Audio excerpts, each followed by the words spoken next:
Bismillahirrahmanirrahim.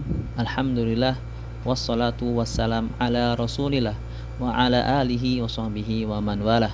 Allahumma 'allimna ma yanfa'una wanfa'na bima 'allamtana wa zidna ilma ya rabbal alamin.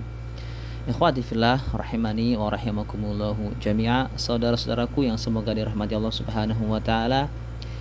Ini adalah pertemuan ke-19 dari pembahasan kitab Al-Muqaddimah Al-Hadramiyah. Pada pertemuan yang lalu telah kita bahas tentang mawaqit as-shalah, tentang waktu-waktu salat dari duhur, asar, maghrib, isya dan subuh.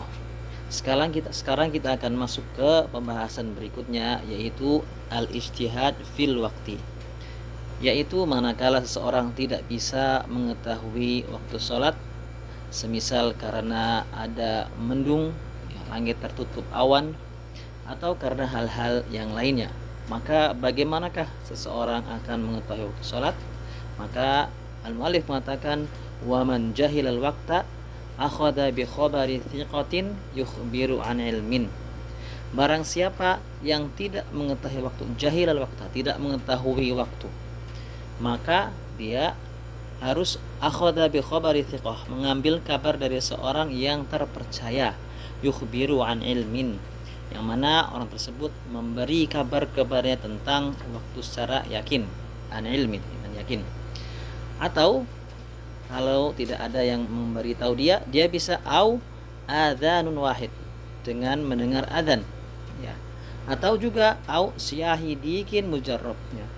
Atau dengan mendengar kokokan ayam yang memang sudah terbiasa, ya, sudah terbiasa waktunya tepat dengan waktu sholat, ya, maka ini juga bisa digunakan. Fa illam yajid ijtahada bi qira'atin aw hirfatin aw nahwi dzalika.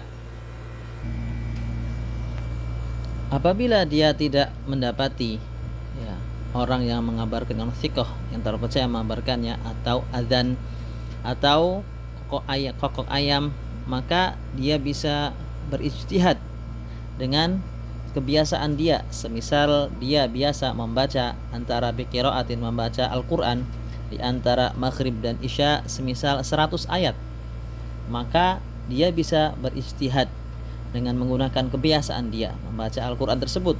Apabila dimulai dari setelah selesai sholat sampai isya dia biasa membaca 100 ayat, maka demikian pula apabila dia tidak mengetahui waktu dan tidak ada yang mengabarkannya, maka dia bisa menggunakan kebiasaan tersebut, yaitu setelah 100 ayat berarti dia ijtihad bahwa dia telah masuk ke waktu sholat isya.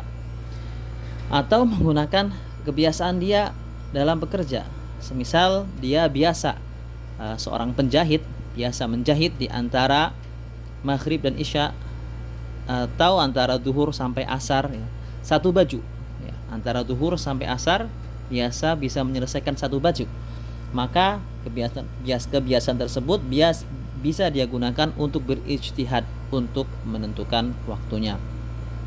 Fa illam yajid ijtahada biqiraatin aw hirfatin aw nahwi dzalika, ya.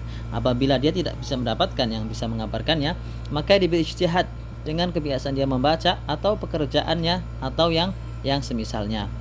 Kemudian bagi seorang yang buta, al-mu'allif mengatakan wa yatakhayyarul a'ma man baina taqlidi thiqatin wal ijtihad. Bagi seorang yang buta, dia bisa memilih antara taqlidi thiqatin, dia mengikuti orang yang thiqah, atau dia berijtihad. Berijtihad seperti menggunakan kebiasaannya, ya, seperti dengan qiraah atau dengan pekerjaan atau yang semisalnya. Kemudian setelah dia mendapatkan kabar atau berijtihad, kemudian dia mu'allif mengatakan fa in tayaqqana salatahu qabla al-waqti qadaha. Apabila dia yakin dia mengerjakan salatnya, setelah dia mengerjakan salat, ya, salat yang dia kerjakan dengan ijtihad atau mengikuti orang yang thiqah, karena ijtihad atau mengikuti orang thiqah, kemudian setelah selesai salat dia mengetahui dengan yakin bahwa dia mengerjakan sholat qoblal waktu, sebelum waktu, maka apa yang dia kerjakan? Qadhaha, maka dia mengqadha, mengulangi sholat yang dia kerjakan tersebut karena telah dikerjakan sebelum waktu sholat. Kemudian al-mu'allif mengatakan wa tustahabbul mubadaratu biqada'il fa'idah. Apabila seorang itu ada memiliki sholat yang terlewatkan, jadi seorang tidak sholat pada waktunya terlewat, misal karena tidur, dia tertidur hingga lewat dari waktu, maka apa yang kita lakukan? Maka wa tustahabbul mubadaratu biqada'il fa'idah. Maka dia disunahkan untuk bersegera mengqadha salat al-faidah, salat yang terlewatkan. Ini bagi yang memiliki udzur seperti tertidur, ya. Dia tertidur tidak bangun di waktu salat, maka dia yustahab, disunahkan untuk bersegera mengqadha salat yang terlewatkan tersebut. Kemudian semisal dia terlewatkan sholat zuhur, ya, dia tertidur dari sebelum zuhur sampai masuk waktu asar. Kemudian setelah asar dia baru terbangun, maka apa yang dia kerjakan? Apakah dia mengerjakan sholat asar terlebih dahulu atau sholat zuhur yang terlewatkan, ya? Padahal sekarang waktunya waktu sholat asar. Maka al-mu'allif mengatakan wa taqdimuha, ya. Jadi ini kembali adanya kepada wa tustahabbu, ya. Kembali kepada disunahkan juga untuk mendahulukan apa? Al-faidah, salat yang terlewat tadi, alal hadirah, ya. Didahulukan dari salat yang sekarang. Jadi semisal tadi kita gambarkan ada orang terlewatkan salat zuhur sampai masuk waktu sholat asar karena udzur, karena tertidur semisal. Maka setelah bangun, maka dia disunahkan taqdimuha, disunahkan mendahulukan al-faidah, sholat yang zuhur tadi, ya, alal hadirah, dari sholat yang sekarang itu sholat asar, ya. Kapan? Allati la yakhafu fautaha, ya. Sholat asar selama dia tidak khawatir waktunya belum habis. Selama dia tidak khawatir waktunya belum habis. Jadi semisal dia bangun setelah adzan asar tidak lama, maka dia disunahkan untuk mendahulukan sholat zuhur, ya, al-faidah, baru sholat yang al-hadirah, yaitu asar ketika ini. Selama dia tidak khawatir. Kalau khawatir semisal dia terbangunnya itu mendekati waktu maghrib, ya. Dia terbangun dari tidurnya itu mendekati waktu maghrib, jadi dia terlewatkan zuhur dan sholat asar itu hampir habis waktunya. Maka apabila dia khawatir waktunya hampir habis, maka dia mendahulukan sholat yang al-hadirah, yang sekarang. Jadi dahulukan asar terlebih dahulu, baru didahulukan sholat, setelah itu dikerjakan sholat zuhur, ya. Wa in khafa fautal jama'ati fiha, ya, walaupun kata mu'allif, ya, dia mendahulukan sholat yang faidah dibanding sholat yang al-hadirah yang sekarang, ya, selama dia tidak takut habis waktunya waktu al-hadirah. Kapan? Walaupun wa in khafa fautal jamaah, walaupun dia khawatir akan terlewat dari jamaah, tidak mengapa, tetap disunahkan untuk mendahulukan al-faidah. Jadi semisal dia bangun setelah adzan zuhur, kemudian dia bersiap-siap untuk sholat, ya, mengqadha zuhur dan asar, ya, maka dia disunahkan mendahulukan zuhur yang terlewat terlebih dahulu, al-faidah terlebih dahulu. Kemudian ketika dia sholat dikatakanlah, atau dia ketika akan mengerjakan sholat al-faidah tadi dikumandangkan qomat, ya, maka dia tetap disunahkan untuk mendahulukan faidah, ya, walaupun wa in khafa fautal jamaah, walaupun dia khawatir terlewat dari jamaah, tidak mendapatkan jamaah sholat yang al-hadirah yang sekarang. Kemudian bagi orang yang tidak memiliki udzur, ya, tidak memiliki udzur, maka dia berbeda. Al-mu'allif mengatakan wa tajibul mubadaratu bil faitati in fatat bi ghairi udhrin, dan wajib untuk segera mengerjakan sholat al-faitah, sholat yang terlewatkan, in fatat, apabila sholat tersebut terlewat tanpa ada udzur, terlewat tanpa udzur ya. Kemudian ikhwati fillah, kita akan masuk ke pembahasan yang berikutnya, yaitu waktu-waktu yang diharamkan untuk sholat ya. Faslun, yaitu pada apa? Fi sholatil muharramah min haitsul waktu ya.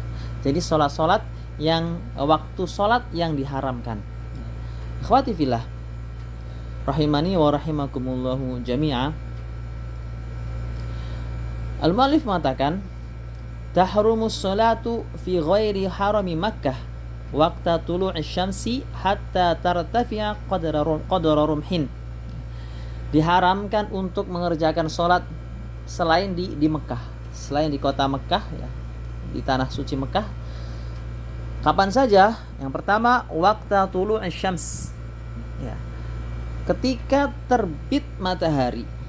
Sampai kapan? Sampai hatta tartafi'a, sampai matahari tersebut meninggi qadra rumhin, sepanjang rumh ya, tombak ya.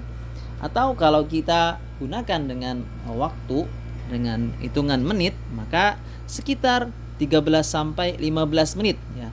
Jadi setelah terbit matahari ya, setelah syuruk ya, ketika syuruk itu adalah waktu yang diharamkan untuk mengerjakan sholat.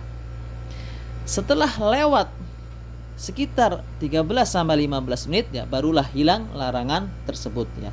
Waktu yang kedua yang dilarang untuk mengerjakan sholat padanya adalah waqtal istiwa. Waqtal istiwa sudah kita jelaskan pada pertemuan yang lalu, yaitu manakala matahari tepat berada di tengah langit, di kabidis sama, di tengah langit ya. Ketika itulah waktu istiwa, itu adalah waktu dilarang ya. Waktu dilarang untuk mengerjakan sholat ya. Sampai kapan? Hatta tazul ya, sampai matahari tergelincir, bergeser ya. Setelah bergeser itulah masuk waktu duhur ya. Namun sebelum bergeser, ketika berada di tengah langit, itu adalah waktu istiwa, waktu yang diharamkan, wa tahrumu, diharamkan untuk mengerjakan sholat padanya. Kecuali illa yaumal jum'ah, kecuali di hari Jumat, sholat Jumat dikecualikan. Kemudian waktu yang ketiga yang dilarang sholat padanya adalah waqtal isfirar hatta taghrub ya, hatta taghrub ya. Jadi setelah matahari itu menguning ya, setelah asar menguning, sampai kapan? Sampai matahari terbenam. Kemudian yang berikutnya lagi yang dilarang adalah wa ba'da sholati subhi hatta tatlu'a, setelah sholat subuh sampai kapan? Sampai terbit matahari ya. Setelah dia mengerjakan sholat subuh, maka dilarang untuk mengerjakan sholat sampai matahari itu terbit. Kemudian wa ba'da sholatil asri hatta taghrub ya. Dan setelah sholat asar ya, sampai matahari terbenam ya. Kemudian al-mu'allif akan merinci tentang sholat-sholat yang berikutnya. Ikhwati fillah rahimani wa rahimakumullah jami'a. Sholat kalau kita klasifikasikan dengan sebab sholat tersebut, maka ada dua, yaitu sebab yang mendahului sholat. Jadi sholat itu dikarenakan sebuah sebab, yang sebab itu adanya sebelum sholat. Contohnya adalah qadha ya, atau sholat setelah berwudu ya, lebih gampang sholat setelah berwudu ya. Jadi wudu itu lebih dahulu daripada sholat. Jadi sholat berwudu kemudian sholat ya. Jadi sebabnya itu mendahului sholatnya. Wudu itu mendahului sholat, karena berwudu dulu baru sholat sunnah, kemudian tahiyatul masjid, kemudian juga sujud tilawah. Ini sholat-sholat yang sebab sholat tersebut mendahului sholatnya. Yang kedua, ada sebab-sebab sholat yang memiliki sebab, namun sebabnya itu ada setelah sholat ya. Sholat dulu baru ada sebabnya. Sebagai contoh istikharah ya. Dan sholat sunnah sebelum ihram, sebelum masuk ke dalam ihram. baik itu berumroh, berumroh ya. Salat ketika berihram untuk umroh ataupun haji. Maka al-muallif akan mengatakan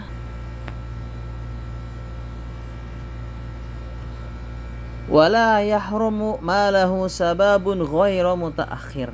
Ya. Tidak diharamkan ya, untuk mengerjakan sholat yang memiliki sebab-sebab yang mutaakhir.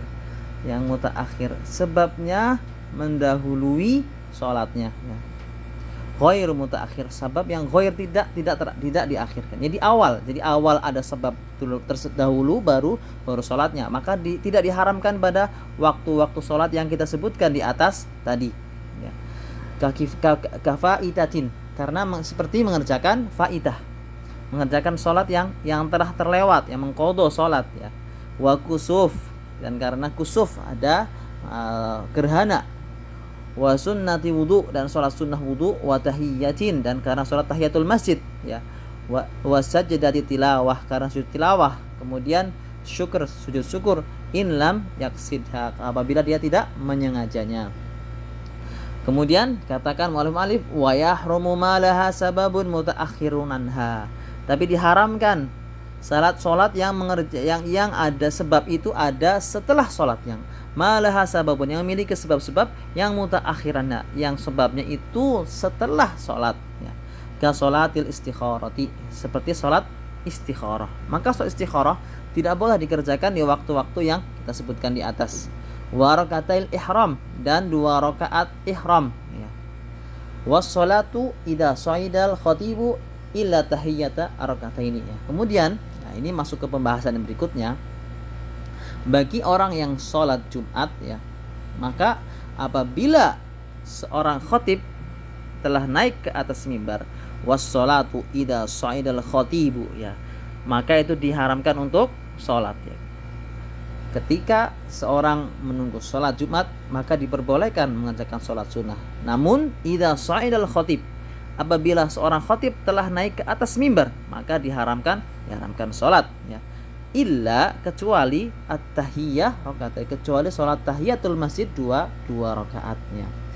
Fatusannu in lam yakhsha fawati takbiratin lil ihram, maka disunahkan untuk mengerjakan sholat tahiyatul masjid ya, walaupun dia masuk dalam kondisi khatib sedang berkhutbah. Kapan? Selama dia tidak khawatir akan terlewat dari takbiratul ihram ya. Jadi ikhwati fillah, itu yang bisa disampaikan pada kesempatan kali ini, semoga bermanfaat. Wabillahi taufiq wal hidayah. Wassallallahu ala Muhammad wa ala alihi washabihi ajma'in.